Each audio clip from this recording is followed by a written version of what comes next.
We're TSPN. And now back to TSPN News with Tom Slavik. Comprehensive news because in today's world, you need more than...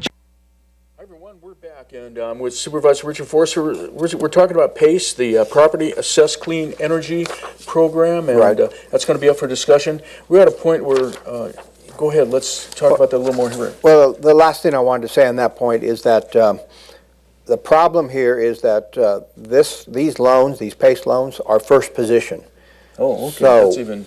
So they get, if you go through a refinance or a sale, then the way it's originally set up, the loan is supposed to be able to carry through with the home. Right. But under the reading I'm having in front of me, if it's sold or refinanced, it has to be paid off because it's in first lien position. And the ones who have a problem with that, if you have a Fannie Mae or Freddie Mac loan, they have an issue with it at the federal level. So that has They don't not want to been, be second in line. that has not been vetted out yet with them, or has not been resolved because they do not want to be second position. Right. So, Okay, so that's worth discussing, and of course, when you're going to put a lien against your house, that's you want to make sure you're doing the right thing there. that's right. Okay. Next up, we have probably be a lengthy discussion with our General Services Agency Director, John Hopkins. Periodically, he brings this point forward, and I think what he's trying to do, just every couple of years, come in and hammer the point home that we have a lot of obligations in the county. We have a lot of buildings that we need to take care of. So there's maintenance costs that is involved there.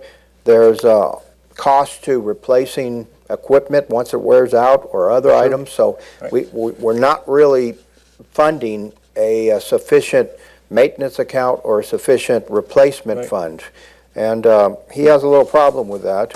I would too if I was General Services Director. It all comes down to funds. We don't have enough money, I don't think any county does, to take care of everything. And then you get hit with other things like he cited a couple things that happened with the Pioneer Park. There's no funding source for that. The Alethea Collins estate, there's no Right. funding source to cover I'd those. like to throw out for lawsuits. You don't plan those. That's right. Okay. So, but we're talking about, in general here, about Right. projects and facilities, and that's his concern, as well it should be, that he wants to make sure we have sufficient funds out there in the future to take care of our buildings. Right now, as he put it, we're kind of operating on an emergency basis. When something happens, we have to fix it. We don't really have a deferred maintenance program in place. So Right. what you should have, just like any home, you should be taking care of your home, painting and doing things like that on an ongoing basis. Probably a lot of people don't have a very, have the same structure financially in this economic times as well. Well, and the county is no different than Right, the that's what I mean homeowners to out say. there. I mean, especially with the hard times we just went through, we cut down to the bare bones in the county as far as employees. Sometimes it feels like you're chasing your tail because you are trying to put out fires sometimes. Once in a while we get ahead of things and try to do appropriate replacement, but that doesn't mean we have the money allocated on a yearly basis. Usually it has to be budgeted in that year, where it's better in every situation. It's no different than when I was on the Water Agency Board. You always want to have that reserve account because pipelines and everything else wear out after their useful life is done. So you have to have that reserve account. Otherwise, where do you take it from? You take it from reserves, or you take it out of your bank account if you're you and me. Right, So exactly. we'll discuss that. We have It's Aaron the part Brewster. that it comes out of, so it's very hard to ever get ahead anywhere. That's right. That's exactly right. Whether you're the county or whether you're about the only one who gets ahead is the state because they pass taxes on us, so Right. and levy fees. But Aaron Brewster will be in next to talk about the Regional Transportation Mitigation Fee Oversight Committee. I sat on this for a number of years. This is one area where I can say we did a lot of good when I was on the ACTC board, and our Regional Traffic Mitigation Fee Program is a partnership between the county and all of the cities. All of them don't or give taxpayer money into a fund to put it together and then decide where that money is best needed. And it's worked out very well over the years. And by the way, we need a Nexus report to make sure that the money that we're charging to the taxpayers out there, if a project comes up, that Nexus study shows that the amount being charged is appropriate. But what we've done with this regional traffic mitigation fee program, we don't have a lot of money in the account right now that's not allocated. I think it's sitting at about $300,000. That's not very much money. Actually, I think it's a lot less than that, but right. I'd have to find the number. But projects we've worked on, the Pine Grove Ridge Road intersection there, the signalization, the Sutter Street intersection project, Main Street, Jackson Court Street intersection project, Mission Boulevard, and a big one recently was the Prospect Drive intersection realignment project. So a lot of good has come out of this fund, but the problem with it is and it needs to be redone now because our projections over the long haul have not been correct. We anticipated our population going up in the county, therefore we anticipated more development. Well, we hit that those 5 years of really bad economy in our county. Because of that, our projections were wrong, so we need to go back and redo the study to reflect that. Our populations actually in the last census actually went down by 2%. And we're still struggling in our area, in our county, to try and come back out of this recession that we had. Right, either that or start to look at it like it is the new normal. Right.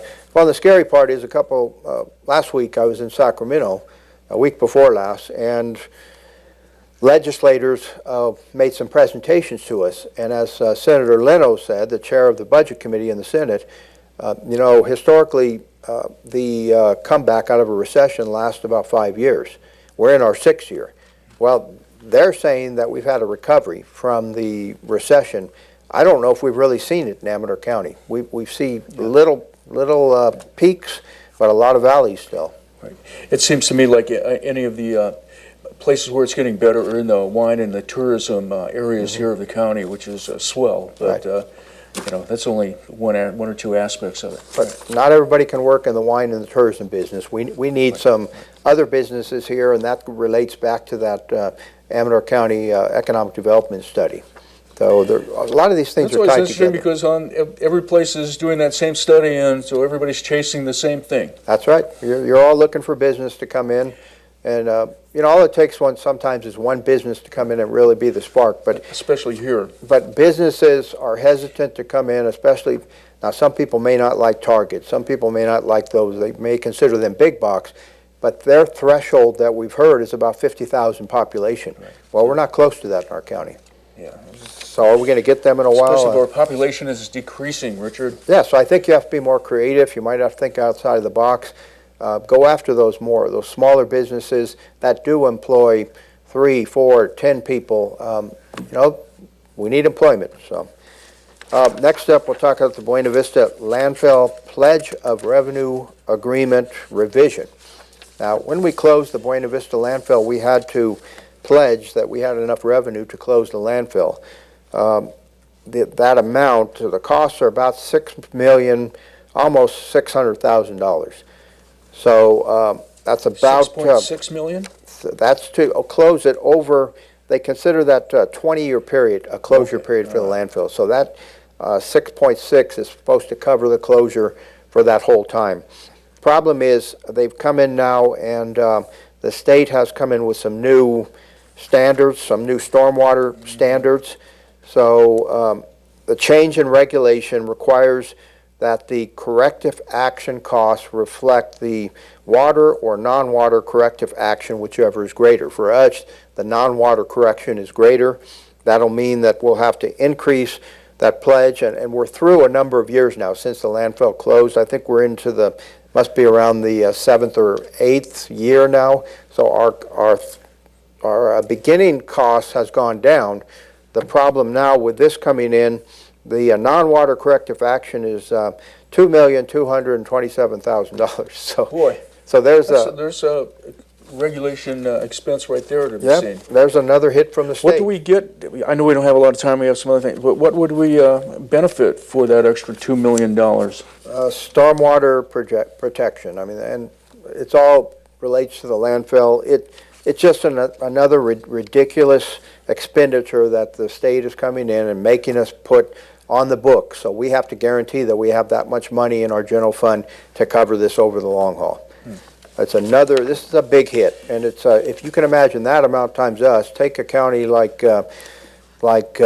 San Joaquin, I mean, they're going to get hit proportionally just as high. So, we're trying to dig our way out of this economic recession, and every time we try, we take one step forward, 2 steps back. We need to cut the regulators back. Well, on top of that, the next item, we're going to have a consideration of a draft stormwater ordinance. So we, with the new laws, we had to put this stormwater ordinance in place, which cost us an additional $100,000 to put together. This is a new regulation. So add on to that $2+ million, another $100,000. Okay. And 1 minute, Richard. Okay, we have just a couple items left. The Calaveras Amador-McCalmy River Authority is asking for a budget allocation here. They want Amador County to put in, they're actually reinstating the fees, a $75,000 budget, which means Amador County will be responsible for about $13,000. On top of that, you have the costs that went into AB 142, and part of this is the costs attributable to the water agency, what they spent on SB 1199. Okay. All comes down to money out of our pocket. Okay. We need to go, and I'd just like to say, to point out, if you don't see that the Board of Supervisors is a place where everybody goes to ask for money, or basically ask for money, when the state to say, here's more things you have to do, but you don't have any money, you got a rough job, Richard. Well, it's not very, the board. not very pleasant Board. All right. sometimes. It's a good job, but not very pleasant when you got to look at these costs sometimes, and where do you get the money? Okay. Thanks for watching, and we'll see you again next time.